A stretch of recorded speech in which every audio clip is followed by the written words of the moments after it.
السلام علیکم سامعین، آپ دیکھ رہے ہیں مکس اسٹوری چینل۔ کہانی دہشت گرد کی 12ویں قسط پیش خدمت ہے۔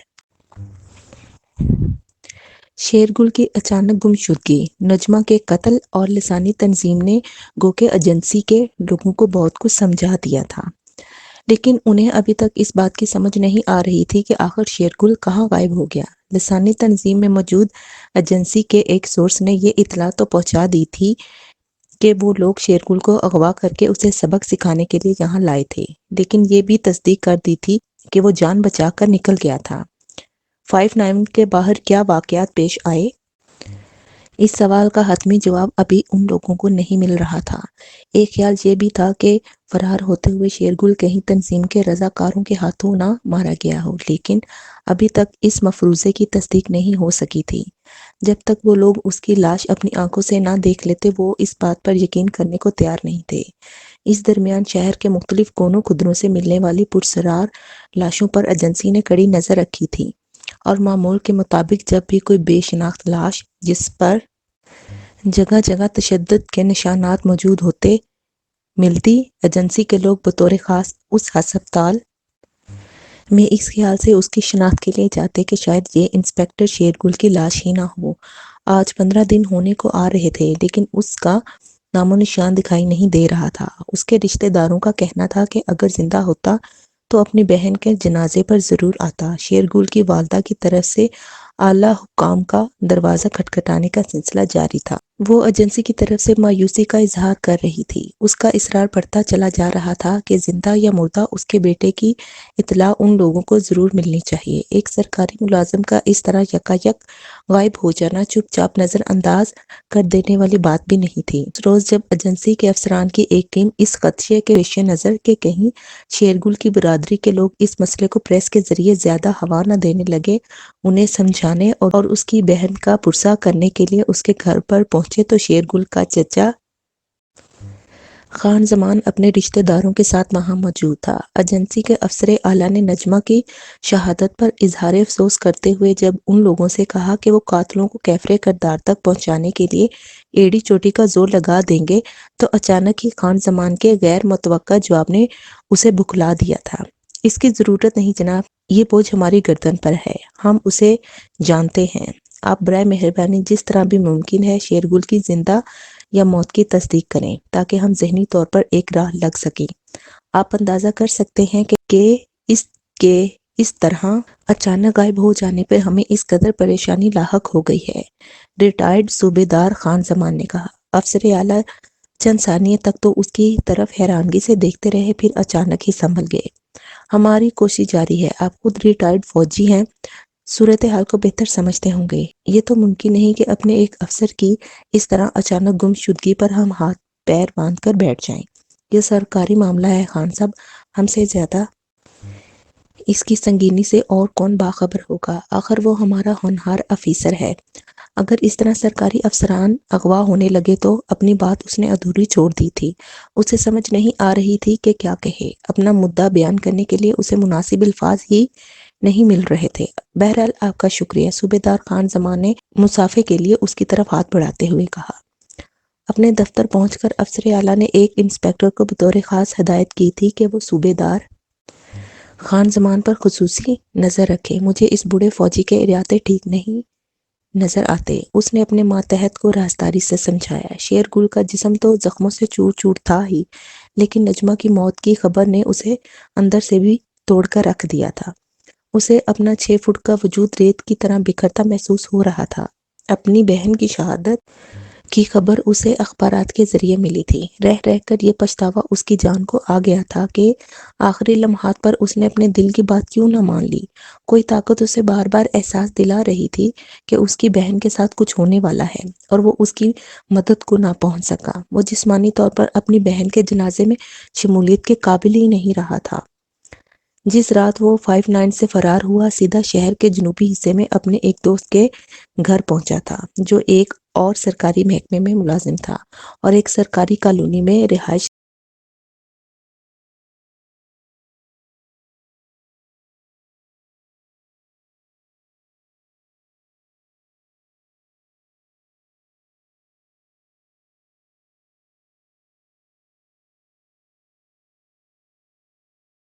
جو اپنے پورے سلامت جسم کے ساتھ جان بچانے میں کامیاب رہا۔ بے گناہ نجمہ کی موت نے اسے تڑپا کر رکھ دیا۔ ایک ایک لمحہ اس پر قیامت ڈھا رہا تھا۔ وہ جانتا تھا اس کی بہن کو بھائی کے جرم کی سزا دی گئی ہے۔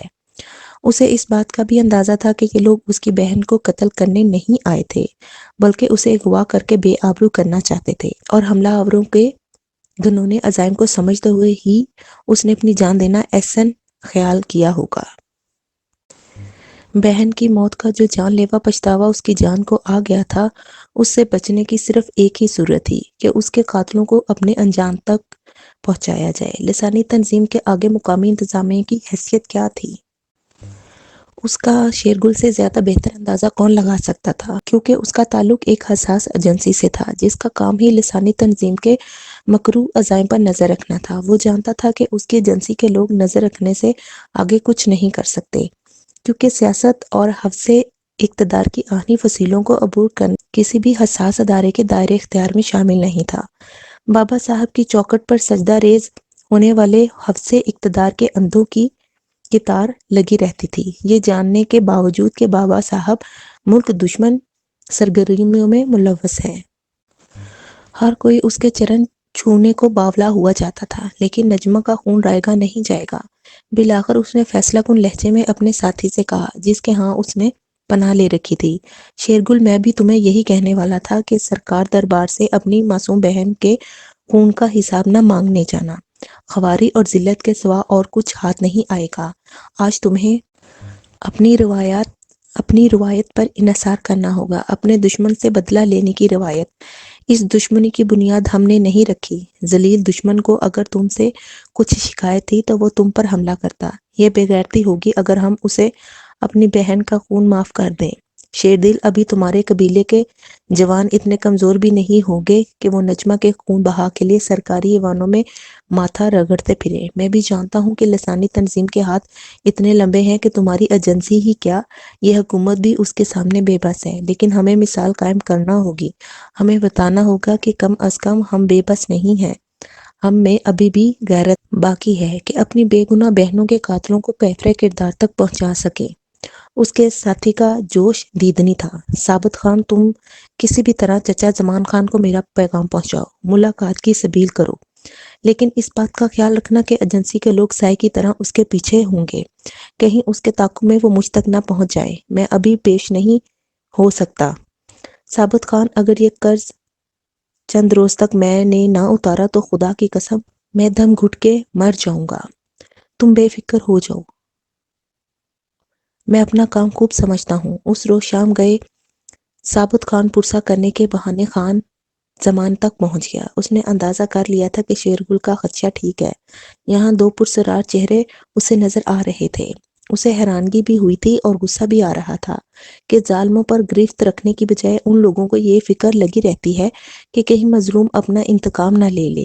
گھر کے ایک کمرے میں اس نے رازداری کے ساتھ خان زمان تک ساری کہانی منتقل کر دی تھی اور اسے بتا دیا تھا کہ ان لوگوں کی آپس میں بات کس طرح ممکن ہے۔ تم مطمئن رہو بچہ، میں نے بھی 15 سال ملٹری انٹیلیجنس ڈیوٹی کی ہے، میں جانتا ہوں ہمیں کس طرح اور کہاں ملنا ہے۔ اس نے ثابت خان سے شیرگل کا ایڈریس لے کر اسے نصیحت کے ساتھ واپس بھیجا تھا کہ شیرگل کو فی الوقت اپنے گھر سے باہر نہ نکلنے دے۔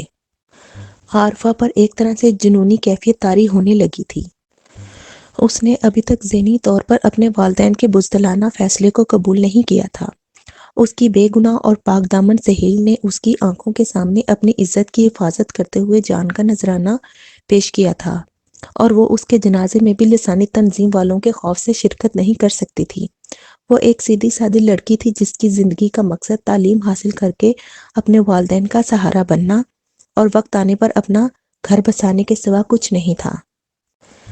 لیکن آج زندگی میں پہلی مرتبہ اس کی سوچ کا دھارا بدلنے لگا تھا۔ اس کے اندر ایک نفرت سی پیدا ہونے لگی تھی۔ اس کا جی چاہتا تھا کہ درندے کا منہ نوچ لے جس نے اس کی آنکھوں کے سامنے اس کی معصوم سہیلی کو محض اس جرم میں مار ڈالا کہ اس نے اپنی عصمت کی حفاظت کی جرات کیوں کی۔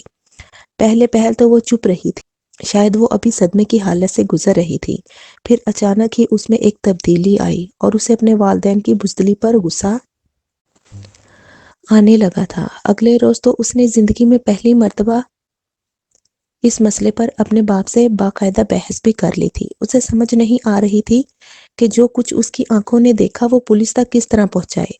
وہ چاہتی تھی کہ چیخ چیخ کر ساری دنیا کو اس گھناؤنے جرم کی خبر کر دے، لیکن وہ کچھ نہیں کر سکتی تھی۔ اس روز جب اچانک اس نے اپنے والدین سے نجمہ کے گھر جانے کی ضد شروع کی تو وہ پریشان ہو کر رہ گئے۔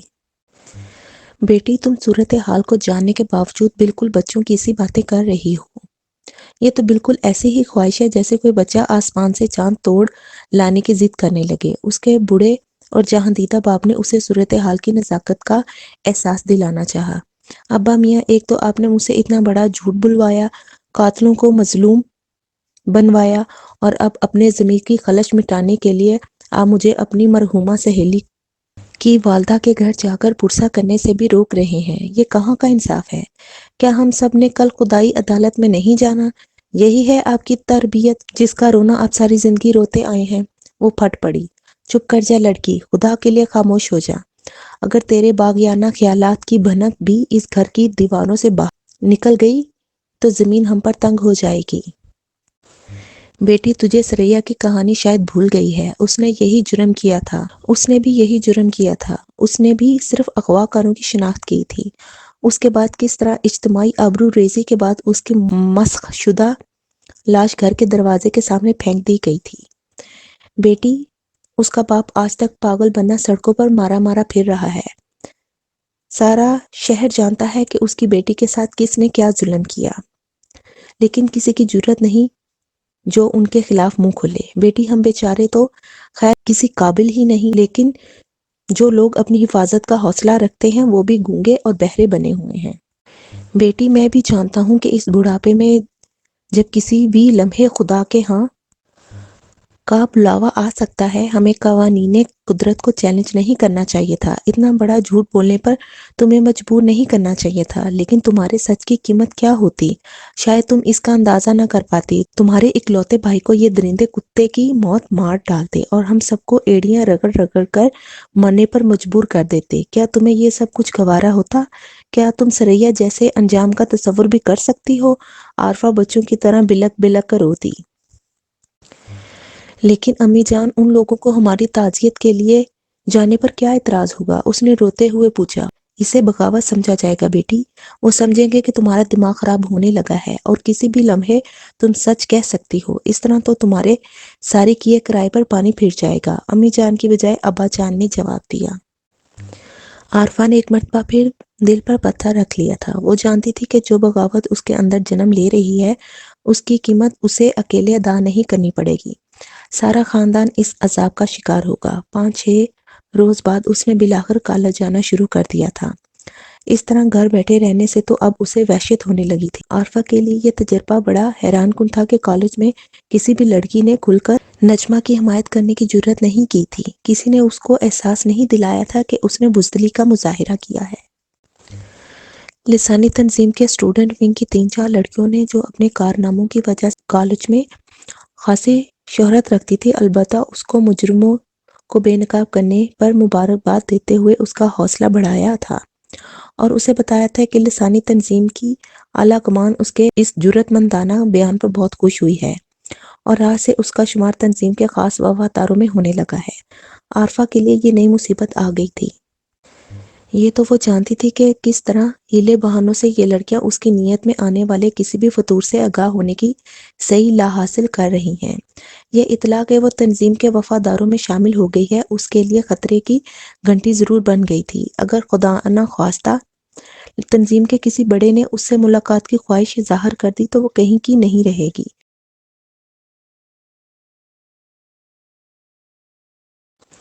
اس شہر پر موسم بھی چند دنوں سے بڑا عجیب اترا تھا۔ اچانک ہی گھٹائیں لہراتی، چاجو می برسنے لگتا۔ آج بھی ایسا ہی ہوا۔ اچانک ہی آسمان بادلوں سے بھر گیا تھا۔ وہ اکیلی ہی تیز تیز قدموں سے بس اسٹاپ کی طرف جا رہی تھی جب اچانک ایک سڑک کا موڑ موڑتے ہوئے ایک موٹر سائیکل سوار اس کے قریب آ کر رک گیا۔ آپ؟ عارفہ کے منہ سے بے ساختہ نکلا۔ ہاں میں۔ سوار، جس نے اپنا چہرہ ہیلمٹ سے ڈھانپ رکھا تھا، اب ہیلمٹ ہاتھ میں پکڑے اس سے مخاطب تھا۔ یہ شیرگل تھا۔ مجھے افسوس ہے، عارفہ نے کچھ کہنا چاہا۔ دیکھو عارفہ، میرے پاس وقت بہت کم ہے۔ میں جانتا ہوں تم نے کس مجبوری کی حالت میں یہ بیان دیا ہوگا۔ میں تمہاری عزت کرتا ہوں۔ اس طرح راستے میں کسی خاتون کو روک کر بات کرنا میرے نزدیک بھی انتہائی معیوب ہے۔ میری تم سے صرف ایک درخواست ہے کہ اگر تم قاتلوں کو پہچانتی ہو تو ان کی شناخت مجھے بتا دو۔ شیر دل نے اس کی بات کاٹتے ہوئے کہا، نجمہ کا خون گنڈے ذاکر نے کیا تھا۔ عارفہ پھٹ پڑی۔ خدا جانے وہ کب سے اس لمحے کی منتظر تھی۔ اس نے لسانی تنظیم کے طلباء ونگ کے ان تمام گنڈوں کی نشاندہی کرنے جنہیں وہ پہچانتی تھی۔ شیرگل، میں ایک کمزور لڑکی ضرور ہوں۔ میرے والدین کی بے بسی نے میرے منہ پر تالے ضرور لگا دیے ہیں، لیکن میرا ضمیر ابھی زندہ ہے۔ اگر میں تمہارے کسی کام آ سکوں تو مجھے شکریہ۔ میری اگلی درخواست ہوگی کہ اس ملاقات کا تذکرہ تم زندگی میں کبھی بھی کسی سے نہ کرنا۔ شیرگل نے کہا، میں تمہاری کامیابی کے لیے خدا سے دعا گو ہوں۔ عارفہ نے جواب دیا، لیکن اس کے مزید کچھ کہنے سے پہلے ہی شیرگل نے موٹر سائیکل سٹارٹ کر دی تھی۔ آسمان اچانک اتنے زور سے دھاڑا کہ شہر نگارہ کے مکینوں کے دل دہل کر رہ گئے۔ خان زمان نے اچانک ہی کراچی چھوڑ دینے کا فیصلہ کر لیا تھا۔ افسر اعلیٰ کے سامنے ماتحت کی رپورٹ موجود تھی، جس میں انکشاف کیا گیا تھا کہ خان زمان کل صبح 7 بجے والی ٹرین سے اپنے گاؤں واپس جا رہا ہے۔ تو انہوں نے اطمینان کا سانس لیا۔ نہ جانے کیوں انہیں خان زمان کی طرف سے کسی نہ کسی مصیبت کا دھڑکا لگا رہتا تھا۔ اس بوڑھے فوجی کے تیور اسے ہمیشہ خطرناک دکھائی پڑتے تھے۔ اس خبر نے ان کے سر سے ایک بوجھ اتار دیا تھا۔ اپنی تشفی کے لیے انہوں نے ایک انسپیکٹر کو مستقل خان زمان سے چپکا دیا تھا، جو اسے 2-3 اسٹیشن دور تک چھوڑ کر آیا تھا، اور اب اس نے اس بات کی تصدیق کر دی تھی کہ خان زمان اس شہر کو چھوڑ کر جا چکا ہے۔ خان زمان نے واقعی شہر چھوڑ دیا تھا، لیکن تعقب کرنے والوں کو علم ہی نہ ہو سکا کہ وہ کراچی سے حیدرآباد تک ہی گیا تھا، جہاں وہ چپ چاپ ٹرین سے اتر گیا۔ عام درجے میں سفر کرنے کے سبب نہ کسی نے اس کے چڑھنے کا نوٹس لیا، نہ ہی اترنے کی پرواہ کی۔ ٹرین کا یہ ڈبہ مسافروں سے کچا کچ بھرا ہوا تھا، اور کسی کو کسی دوسرے کی فکر کرنے کی فرصت ہی نہیں تھی۔ حیدرآباد کے اسٹیشن پر اس کا ایک میزبان اس کا منتظر تھا۔ دونوں چپ چاپ ایک رکشہ میں بیٹھ کر اپنے گھر تک آ گئے، جہاں شام ڈھلنے تک خان زمان نے آرام کیا۔ شام کے بعد کراچی جانے والے ایک ٹرک پر وہ ڈرائیور کے مددگار کی حیثیت سے سفر کر رہا تھا۔ اس نے اپنا حلیہ بالکل ڈرائیوروں جیسا بنایا ہوا تھا۔ ٹرک اپنے معمول کے مطابق علل صبح اڈے پر پہنچ گیا۔ ٹرک سٹینڈ پر کسی نے اس کی آمد کا نوٹس نہیں لیا۔ یہاں بھی ایک میزبان جو اس شہر میں ٹیکسی چلاتا تھا اس کا منتظر تھا۔ میزبان نے خان زمان کو ہاتھوں ہاتھ لیا اور اپنی ٹیکسی میں بٹھا کر میٹر ڈاؤن کر لیا۔ قریباً آدھ گھنٹے کے سفر کے بعد وہ ایک سرکاری کالونی تک پہنچ گیا۔ اس کالونی کے ایک کوارٹر میں، جس کے دروازے کے باہر ثابت خان کے نام کی تختی لگی تھی، ٹیکسی رک گئی۔ زندگی آہستہ آہستہ بیدار ہو رہی تھی۔ کالونی میں رہنے والے سرکاری ملازمین اپنے اپنے کام پر روانہ ہو رہے تھے۔ وہ سب بڑی افراتفری کے عالم میں دکھائی دے رہے تھے۔ کسی کو کیا پڑی کہ ثابت خان کے گھر کے باہر رکنے والی ٹیکسی سے اترتے مسافر کے متعلق کچھ سوچتا۔ اس کالونی میں ملک کے قریباً تمام صوبوں کے لوگ رہائش پذیر تھے، اور مہمانوں کا آنا جانا اکثر لگا رہتا تھا۔ یوں بھی ثابت خان کوئی ایسا اہم شخص نہیں تھا کہ اس کے ہاں آنے جانے والوں کا کوئی نوٹس لیتا۔ کسٹم میں نوکری کی وجہ سے لوگ یوں بھی اس کی کچھ زیادہ ہی عزت کرتے تھے۔ ڈرائیور ٹیکسی کے اندر ہی بیٹھا رہا، اور خان زمان اپنے استقبال کے لیے پہلے سے گھر کے کھلے دروازے سے اندر داخل ہو گیا۔ یہ دروازہ گھر کے ڈرائنگ روم میں کھلتا تھا، جس کے ایک صوفے پر شیرگل اس کا منتظر تھا۔ دونوں نے گرم جوشی سے مصافحہ کیا۔ دونوں کی آنکھیں آنسوؤں سے بھیگ رہی تھیں۔ دونوں کے دلوں میں طوفان کروٹیں لے رہا تھا۔ اس طوفان کی شدت سے دونوں بخوبی آگاہ تھے۔ ان کے سروں پر ایک بڑا بوجھ آن پڑا تھا۔ یہ بوجھ جب تک ان کے سر سے نہ اترتا دونوں چین کی نیند نہیں سو سکتے تھے۔ بے فکر ہو جاؤ بیٹا، ان بوڑھی ہڈیوں میں ابھی اتنی جان باقی ہے کہ ہم اپنی بے گناہ بچی کے خون کا حساب بے باک کر سکیں۔ خدا کی قسم، جس کے قبضے میں میری جان ہے، میں دشمنوں کو معاف نہیں کروں گا بیٹا۔ میں تم سے اب بھی یہی بات کہوں گا کہ ضد چھوڑ دو۔ تم نوجوان ہو، تمہیں ابھی بہت عرصہ زندہ رہنا ہے، تم پر بہت ذمہ داری ہے۔ میرے ساتھ ایسا کوئی معاملہ یا مجبوری نہیں ہے۔ تم اپنی نوکری پر جاؤ اور مجھے اپنا کام کرنے دو۔ بوڑھے خان زمان نے کہا، ناممکن چچا، ناممکن۔ میں جانتا ہوں یا خدا کی ذات کے گزشتہ 8-10 روز میں کس ذہنی عذاب سے گزر رہا ہوں۔ جب تک اپنے ہاتھ سے قاتلوں کا گلا نہیں گھوٹوں گا مجھے پر کھانا اور نیند حرام رہے گی۔ شیرگل کی آنکھوں میں خون جھلک رہا تھا۔ خان زمان کی جہاں دیدہ نظروں نے اس کے سینے میں انگڑائیاں لیتے طوفان کو دیکھ لیا تھا۔ وہ بخوبی اندازہ کر سکتا تھا کہ جب تک نجمہ کے قاتل کیفر کردار تک نہیں پہنچیں گے شیرگل کو سکون نصیب نہیں ہو سکتا۔ شیرگل کو اس مرحلے پر سمجھانا بیکار تھا۔ میں فارغ نہیں بیٹھا، میں نے زاکر کے ٹھکانے تلاش کر لیے ہیں۔ یہ حساب جتنی جلدی چکتا ہو جائے اتنا ہی بہتر ہوگا، شیرگل نے اسے بتایا۔ تم شاید ساری رات جاگتے رہے ہو، تھوڑی دیر کے لیے سو جاؤ، شام ڈھلنے پر مجھے ایک نظر ان ٹھکانوں کا جائزہ لینا ہے، جس کے بعد حکمت عملی طے کریں گے۔ بوڑھے فوجی نے اسے مطمئن کرنا چاہا۔ اس درمیان ثابت خان نے، جس کے بچے کچھ دنوں سے اپنے آبائی وطن گئے ہوئے تھے، ان دونوں کے لیے ناشتہ تیار کر لیا۔ ناشتے سے فارغ ہونے پر شیرگل نے ایک کاغذ اپنے اور خان زمان کے درمیان بچھا لیا تھا، جس پر لکیریں کھینچ کر وہ اسے زاکر سے متعلق اپنے طے کردہ پلان سے آگاہ کر رہا تھا۔ ثابت خان اس درمیان اپنی ڈیوٹی پر جا چکا تھا۔ خان زمان کے ماتھے پر کئی سلوٹیں ابھر آئی تھیں۔ وہ ان لکیروں کی جزیات پر غور کر رہا تھا۔ ایک ایک نقطے کی وضاحت اس نے شیرگل سے طلب کی تھی۔ راستے جن کی نشاندہی اس نے کی تھی سے متعلق مکمل تفصیلات اس نے پوچھی تھیں۔ ان راستوں کو ملنے والے راستوں سے متعلق جانا تھا۔ بالآخر اس نے اپنے ہاتھ سے 2 نشان لگائے تھے۔ یہ وہ محفوظ مقام ہے جہاں سے بآسانی فرار ممکن ہے، اس نے کہا۔ ٹھیک ہے، شیرگل نے اس کے فیصلے پر صاد کر دیا۔ دونوں دوسرے کمرے میں سستانے کے لیے چلے گئے۔ دونوں ہی دیر تک بستر پر کروٹیں بدلتے رہے۔ بالآخر انہیں اونگ آ ہی گئی۔ ثابت خان کی آمد سے پہلے دونوں تیار بیٹھے تھے۔ دوپہر کو شیرگل اور خان زمان دونوں ایک ٹیکسی لے کر نکل گئے۔ یہ ٹیکسی ان کے ایک ساتھی کی تھی، جسے شیرگل ڈرائیور کے روپ میں چلا رہا تھا اور خان زمان سواری کی صورت میں اس کے ساتھ بیٹھا تھا۔ 3 گھنٹے تک وہ ٹیکسی کو شہر کی مختلف سڑکوں پر گھماتے رہے۔ اس درمیان متعدد مقامات پر رک کر بوڑھے فوجی نے ٹیکسی میں بیٹھے بیٹھے صورتحال کا بھرپور جائزہ لیا تھا، آنے جانے والے راستوں کی تفصیل مانگی تھی۔ 3 گھنٹے بعد جب وہ ٹیکسی اسٹینڈ پر واپس پہنچے تو دونوں ایک منصوبے پر متفق ہو چکے تھے۔ اگلے روز چھٹی کا دن تھا۔ اس کالونی میں چھٹی کے دن اکثر لوگوں کے ہاں مہمانوں کا آنا جانا لگا رہتا تھا۔ اس روز معمول کے مطابق ثابت خان کے بھی کچھ رشتہ دار یہاں جمع ہوئے تھے۔ ان کی تعداد قریباً 10 تھی۔ دوپہر تک یہ لوگ ثابت خان کے گھر پر موجود ٹیلی فون پر مختلف پیغامات سنتے رہے۔ بالآخر انہیں مطلوبہ ٹیلی فون آ گیا۔ شاید یہ لوگ اسی فون کے منتظر تھے۔ شیرگل، بوڑھا خان زمان اور اس کے 2 ساتھی فوراً اٹھ کھڑے ہو گئے۔ روانگی سے پہلے ان سب نے مل کر کامیابی کی دعا کی۔ یہ لوگ 2 مختلف ٹولیوں میں باہر نکلے تھے۔